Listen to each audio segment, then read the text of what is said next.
Mzee, Mama, there is no way anybody can sensibly and comprehensively speak about the life of Prime Minister Raila Odinga. The only responsibility I think we all have, those of us who are alive now, is to leave his legacy, to try and follow in his footsteps. I don't think there will be any other person like Raila Odinga, so we shouldn't even talk about there will be no one who will fit in the shoes of Raila Odinga. We can only try to aim the team and learn from the lessons that he has left us.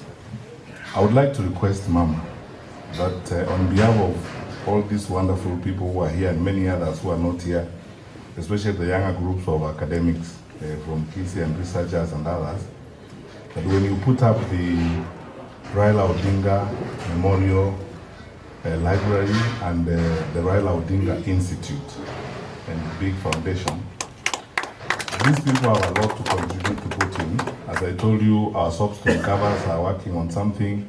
Our big tool makers in Kisii are working on some things. Please, we would like to, and I know a good number of these people would like to contribute in a way that we can immortalize the contributions of the Honorable Raila Odinga in the community. And secondly, I associate myself with the remarks that have been made by the others. I think the greatest burden you carry, Mama, is that you will continue to remain our mother, all of us. Sasa tutakutafuta tu, tukiendelea,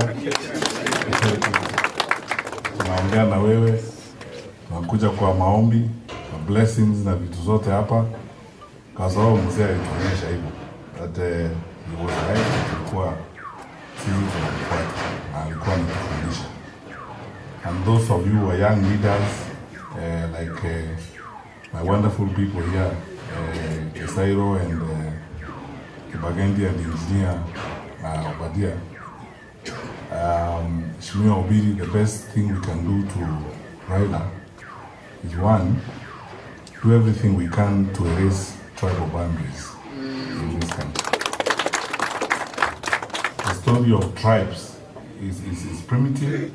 And if there's anybody who fought that and lived against that all his life was Raila Odinga.